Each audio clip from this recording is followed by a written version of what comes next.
Hello, my name is Marielle. Welcome back to another one of my movie reviews. One of the best parts about watching movies is that you make new discoveries. Christmas in the Clouds is a film that you should watch. Make sure that you don't mess up the critic and the hotel guests, and let's talk about this film. Christmas in the Clouds is a 2001 film. A hotel is in the midst of preparing for a critic's arrival. In a case of mistaken identity, a holiday mix-up causes a dramatic argument, comedy, and a snowstorm. I remember watching Christmas in the Clouds years ago when I was a kid. Now that I have the opportunity to rewatch this heartfelt film, it has given me a new positive outlook. Christmas in the Clouds is a story about character growth, making friendships, and forgiveness. One of my favorite parts about this film was the essence of the characters.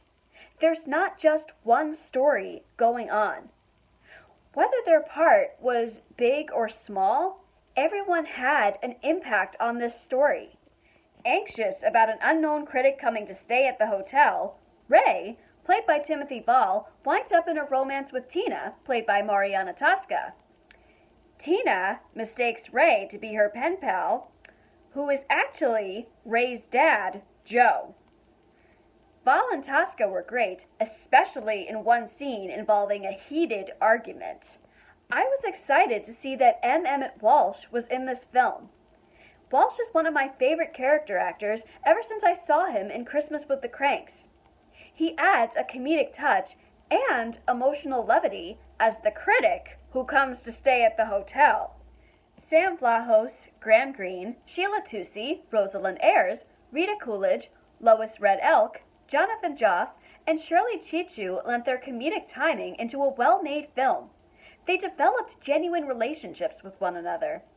I became invested in the characters, especially their interactions. I loved scenes with Earl, played by Graham Greene, the vegetarian chef who didn't approve of customers eating meat. I also found scenes with Mabel and Katie endearing. It just goes to show that no matter the age, you can make a friendship with anyone. The dialogue for Christmas in the Clouds was spectacular. I was impressed with the argument between Ray and Tina. They're talking about two different things, getting flustered and sending out the wrong message. I applaud them for a well-written movie that brought an important message about thinking twice about people's identities. The location of the film was a beautiful snowy mountain area in Utah with incredible views. I was blown away by the cinematography, specifically in scenes with snowy trees and fog surrounding the hotel. The hotel looked so comfy that I wanted to go stay in one of the rooms.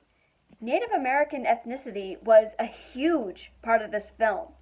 It's important to learn about different cultures. Everything about this movie was genuine, and I felt like I learned something about their customs, family dynamics, and singing holiday songs in their native language. Nowadays, we should see more ethnic-based films like this. I was impressed with Kate Montgomery's debut direction of this film. Everything from the characters, the engaging dialogue, and the message of this film made it an endearing Christmas story that has the right flow between comedy and drama, interweaving stories together. If you are searching for a holiday movie, I recommend Christmas in the Clouds. It's a character-driven romantic comedy with well-written dialogue and a clever mix-up. Thanks for catching my review of Christmas in the Clouds. I hope that you watch this charming film during the holiday season. For my next review, I will be taking a look at a classic. Be on the lookout for my review of The Holiday. Like, comment, subscribe to my channel or to my Patreon. My name is Marielle, and this has been another one of my movie reviews.